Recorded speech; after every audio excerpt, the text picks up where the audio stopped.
dado que no podemos basarnos en un solo parámetro para valorar la función diastólica, se han creado diferentes algoritmos diagnósticos. Estos algoritmos diagnósticos permiten integrar diferentes marcadores ecocardiográficos de función diastólica y nos permiten llegar a un diagnóstico con más certeza. Antes de iniciar el algoritmo de valoración de la disfunción diastólica, el primer paso es la determinación de la fracción de eyección o función sistólica del paciente. Si el paciente tiene una fracción de eyección reducida, invariablemente va a tener algún grado de disfunción diastólica. Pero si el paciente tiene una función sistólica o una fracción de eyección normal, tenemos que tomar en cuenta si el paciente tiene síntomas y de acuerdo a eso realizar una valoración de la función diastólica con varios parámetros. Aparte de esto, hay que tomar en cuenta otros factores que pueden afectar la función diastólica como son la edad del paciente. En la medida que el paciente va avanzando en edad, se producen cambios normales en la relajación que se hace más retardada, la presencia o ausencia de síntomas de disfunción diastólica, el ritmo que tiene el paciente, dado que la valoración varía cuando el paciente tiene bradicardia o cuando tiene taquicardia o cuando tiene arritmias como la fibrilación auricular, y la presencia de hipertrofia ventricular izquierda, ya que es un factor importante sobre la alteración de la función diastólica porque afecta la relajación y la distensibilidad. Una vez que tenemos en cuenta todos estos factores iniciales, ya pasaríamos a valorar los algoritmos diferentes para determinar la función diastólica del paciente. Como les venía comentando, cuando vamos a valorar la función diastólica de un paciente, lo primero que debemos hacer es determinar si ese paciente tiene factores de riesgo para presentar disfunción diastólica. Estos factores de riesgo están enumerados en la siguiente tabla. En este caso tenemos que si el paciente tiene enfermedad miocárdica primaria dada por miocardiopatía dilatada, miocardiopatía restrictiva y miocardiopatía hipertrófica. En segundo lugar, presencia de hipertrofia secundaria a otras patologías como son hipertensión, estenosis aórtica y enfermedad cardíaca valvular. En tercer lugar, la presencia de enfermedad coronaria como son isquemia e infarto. Y en último lugar, constricción extrínseca causada por taponamiento o constricción pericárdica. Todas estas son causas o factores de riesgo para presentar disfunción diastólica y es lo primero que debemos determinar cuando procedemos a valorar la función diastólica en un paciente determinado. En segundo lugar, tenemos que verificar la función sistólica del paciente, para la cual nos ayudamos de la fracción de eyección y si tenemos disponible del strain longitudinal global del ventrículo izquierdo. Si el paciente no tiene enfermedad miocárdica estructural y tiene una fracción de eyección normal con un strain longitudinal global del ventrículo izquierdo, lo colocamos en este grupo. Y el otro grupo sería aquellos pacientes que tienen anormalidades estructurales o que tienen disminución de la función sistólica dada por una fracción de eyección y strain longitudinal global reducido o por fracción de eyección normal con strain longitudinal global disminuido. ¿Qué pasa si el paciente está en el grupo sin enfermedad miocárdica con función sistólica normal? En este caso vamos a valorar tres parámetros que son la velocidad máxima de insuficiencia tricuspidia con un valor de corte mayor de 2.8 metros sobre segundo. En segundo lugar, la relación E mitral sobre E'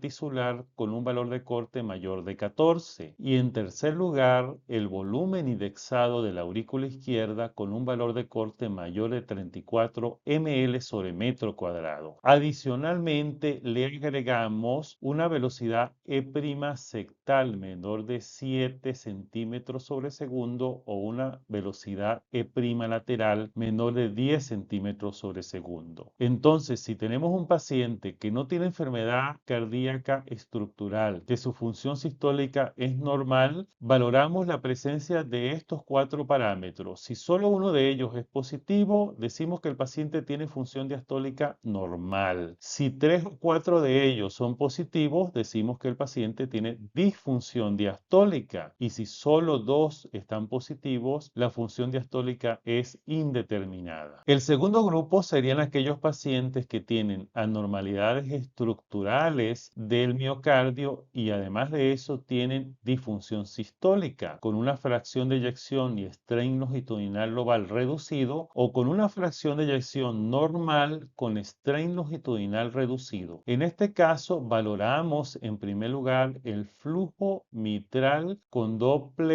pulsado a nivel de la punta de los velos mitrales. Si la relación E sobre A es menor de 0.8 y la onda E mitral es menor de 50 centímetros sobre segundo, decimos que el paciente tiene una disfunción grado 1 con presiones de llenado normales. Si el paciente tiene una relación E sobre A mitral mayor o igual a 2, decimos que el paciente tiene una disfunción diastólica grado 3, un patrón restrictivo con presiones de llenado elevadas. Y tenemos un grupo intermedio que serían aquellos pacientes con una relación EA menor de 0,8 con una E mayor de 50 o una relación EA entre 0,8 y 2. En este caso teníamos que ir a otros parámetros como son la relación E sobre E mayor de 14, la velocidad de regurgitación tricuspidia mayor de 2.8 y el volumen indexado de la aurícula izquierda mayor de 34. Si estos parámetros, al menos 2 de ellos o 3 de ellos son negativos, decimos que el paciente tiene disfunción